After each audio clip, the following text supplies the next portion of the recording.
I want to warn you about buying cheap replacement parts.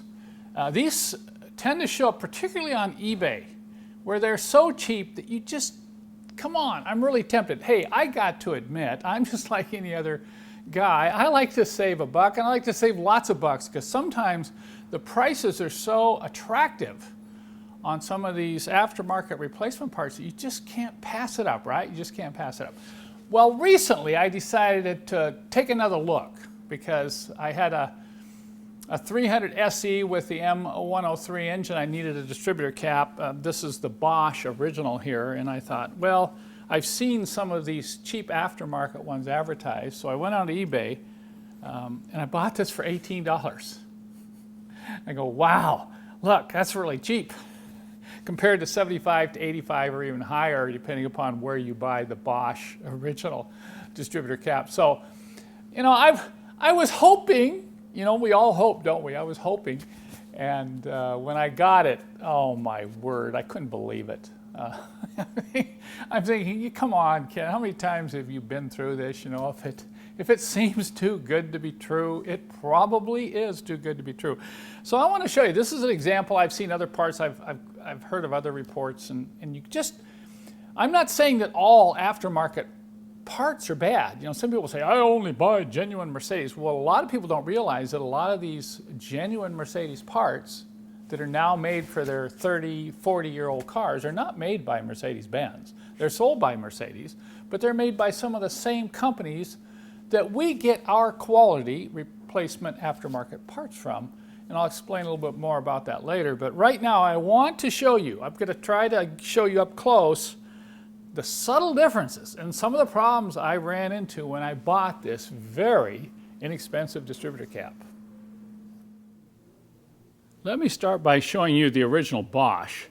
You can see there's a tremendous amount of corrosion on these pins here. So it's obvious. Look at the heavy pitting there. So this is why I had to replace it. You know, you get this kind of heavy pitting, you'll get a situation where an engine won't even start when it gets this bad. You know, it just became very obvious that I'm going to have to get a replacement cap. Note here, before we put this one aside, note here how thick the plastic is around these posts. The brass posts, which, you know, take that high voltage jump from the rotor. Pretty heavy duty there, okay? Now, enter the aftermarket replacement that I got on eBay. Right away, I noticed that the brass posts didn't have any plastic reinforcement. See that? And then I got over here, and this one, this post right here, as you can see, I don't know if you can see it, it's less than a 1/16 of an inch thick. In fact, it gets down towards the bottom down in here, and it's even thinner. So as this starts to corrode through, this is just going to break off. There's some heavy scratching and galling on these. So when they were machined, they weren't machined very well, and they were cut off center. So you look over here, this one's pretty thick, this one's real thin. So you really wonder, you begin to wonder about the centering of the rotor as it's rotating in the cap. And of course, I didn't even check that. But I thought I'd go ahead and put it on. And while I was messing around with it, this fell out. This graphite pin that rides on the rotor just fell out. I go, oh, no. Well, I stuck it back in, and we proceeded to try to bolt this on to the front of the engine, and it would not seat properly. In other words, there's an O-ring right here, and when I tried to fit this on, this was kind of out of round, and for me to tighten down on the cap, I probably would have cracked it. So at that point, I really lost it, okay? And I said, well, it serves me right for thinking I can beat the system for just 18 bucks. I said earlier in this video that not all aftermarket parts are bad. What we found is I run my business, Mercedessource.com. If we only offered genuine Mercedes parts, we probably wouldn't have a business, because sometimes the price is just way out there.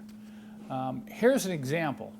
I've been doing a lot of work recently with ignition tumbler assemblies. Well, the Mercedes ignition tumbler assembly comes with one key. It's a very high quality product, but it's so expensive that we have to charge close to $100 just for the tumbler assembly. And we can get some aftermarket ones that we can sell for less than right around $32 to $35 with instructions. So that's a huge difference. So if we only tried to sell genuine, I'm not convinced, particularly these people that own the older cars, would pay that kind of money. Now the problem is that with a lot of these aftermarket products, there are quality control issues. And I want to let you know right up front. Obviously, the guy that sold this on eBay never tested it on a car because it doesn't even fit. So if he would have taken the time to at least check it and verify that, yes, this does fit properly and it is a quality part, I would have been a lot happier. But obviously, he just picked this up, put it on eBay, sold it, and put it in a box.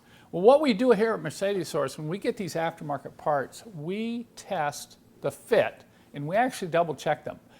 These ignition tumblers that we're getting now, we have to go in and modify every single one. I'll put a link below in the other video I did on this, but there's a slight malfunction in the manufacturing. The tumbler's fine, it has to do with getting it in and out, okay?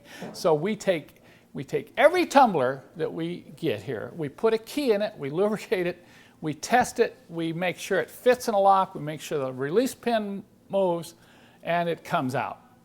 Now, I don't think that any other seller does that, okay? And we do that with a lot of our other aftermarket products that we sell at Mercedessource.com. So, we can't charge eBay prices because we're handling this stuff and we're including instructions. So it is going to be a little bit more expensive, not a lot, but you have to understand that we have to cover our extra costs to monitor quality control and provide the extra parts, little tools that you may need, and the instructions to put this in yourself without a lot of frustration, because some of these parts can be very frustrating.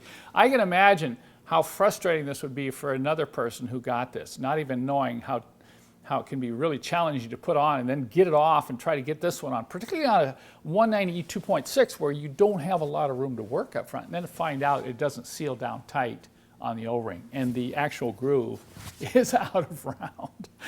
Oh man, especially when you got your car all torn apart. So I want you to know that we sometimes have some problems, and I know people will say, well, how could you do that? Well, we don't manufacture the parts. We try as best we can to search out quality replacement parts, and then we check them. But there's always a problem, and we'll make it right when that happens. So if you want a part that you know is going to fit, and you need instructions how to do it yourself, then be sure and check out my website, Mercedessource.com, for your older Mercedes parts needs.